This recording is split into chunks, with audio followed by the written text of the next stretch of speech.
Okay, so this video is going to be short. I'm just going to talk about MPC and my journey and um, where I've come from with regards to MPC, and then where I think it's going and what I feel personally I'd like to see more of or better things with regards to MPC.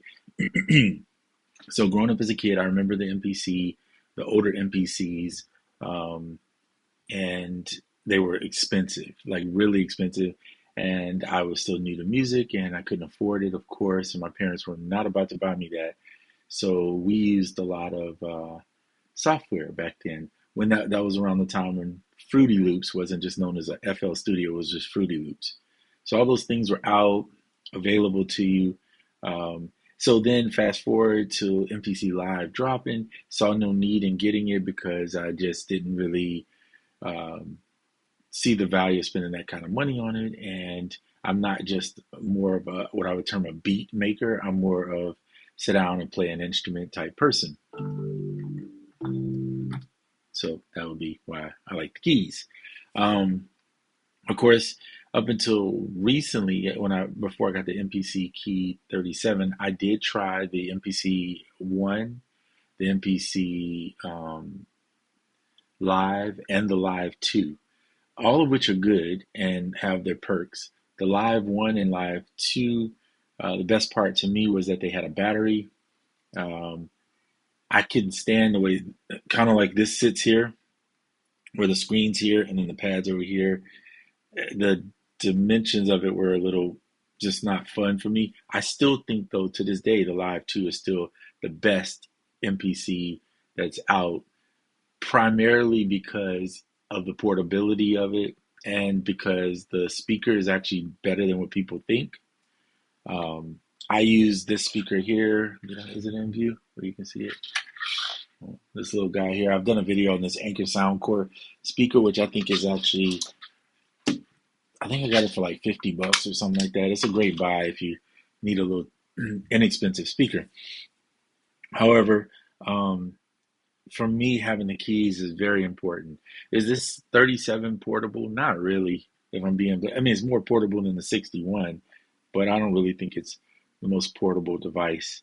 Um, Primarily because you do need power, and there's no battery packs that I know of that you can use to attach.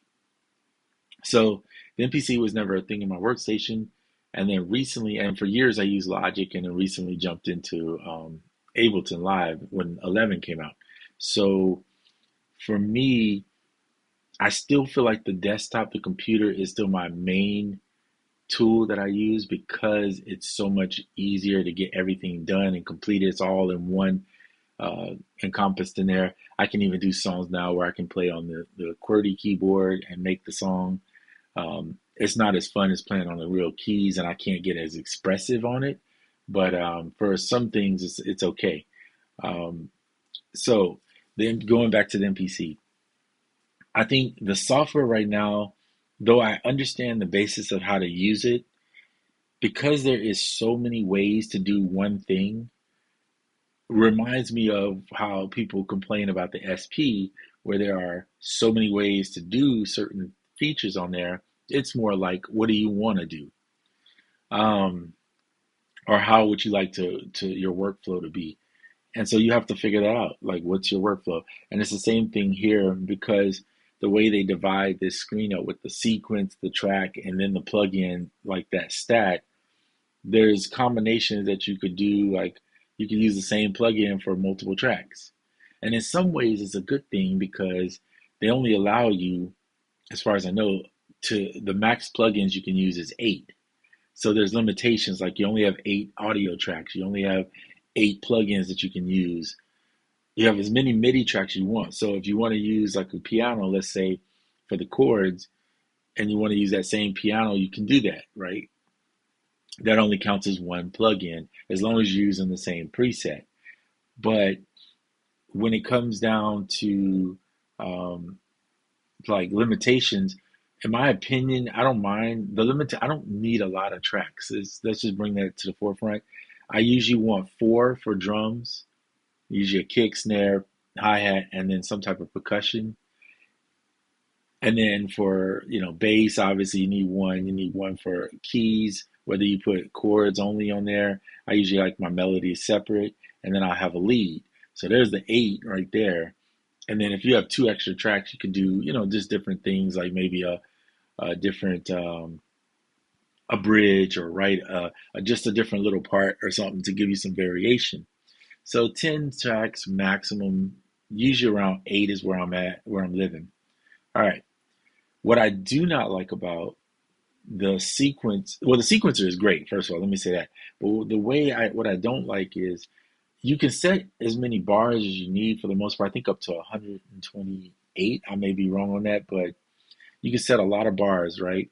But nobody wants to play for that many bars, generally speaking. You might do 16, you might do 32. I'm somewhere in there, like 16 to 32 is where I live. Some people just like 4 and 8. That's fine.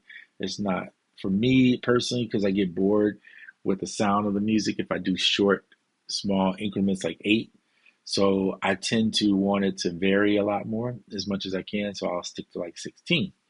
All right. So that being said, um, the way it's set up currently is set up great for looping.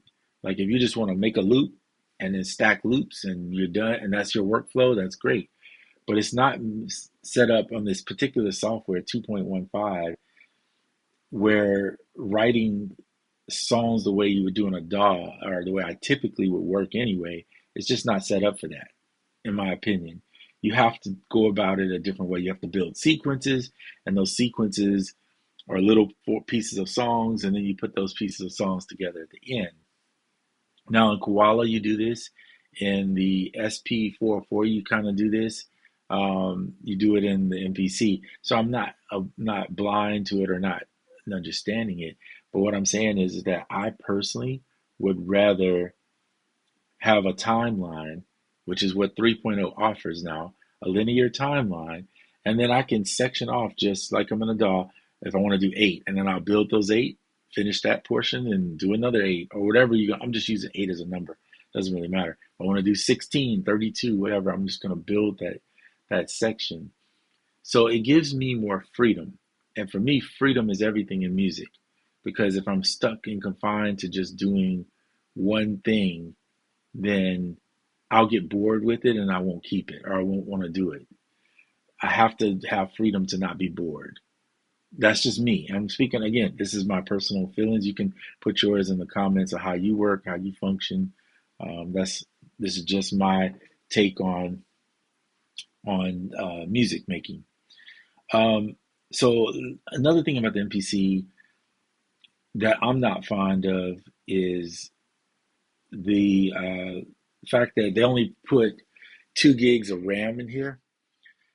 But, or let me say, I wasn't fond of it at first thinking about it. But if you think of RAM the way you think of a computer, then yeah, it's not going to be good enough for you.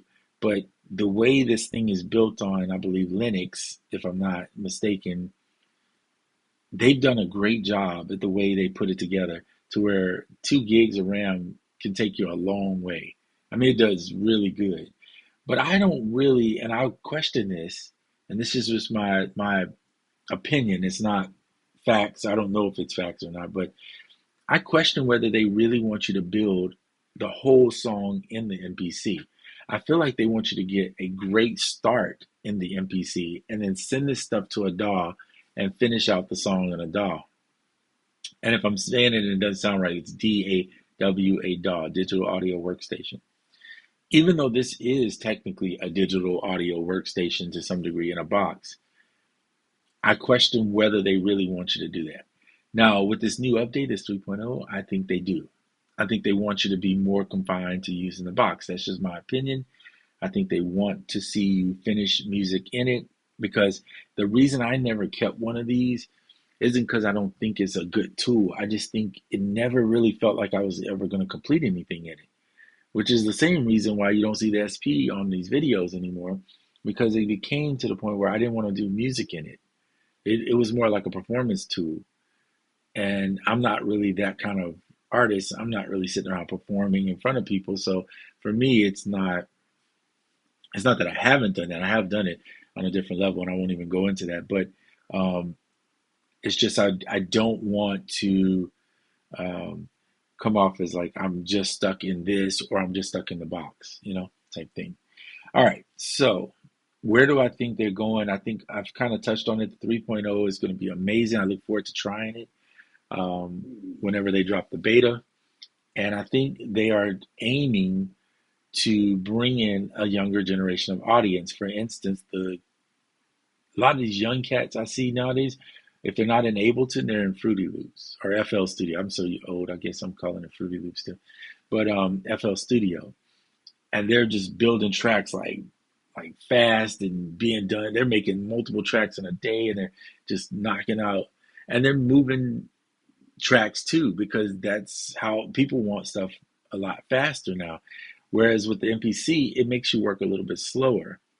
So that's nothing bad or anything. It does make you move a little slow. But I think this new software is changing the way this thing is and making it super fast to get in and just lay tracks down, like get songs completed.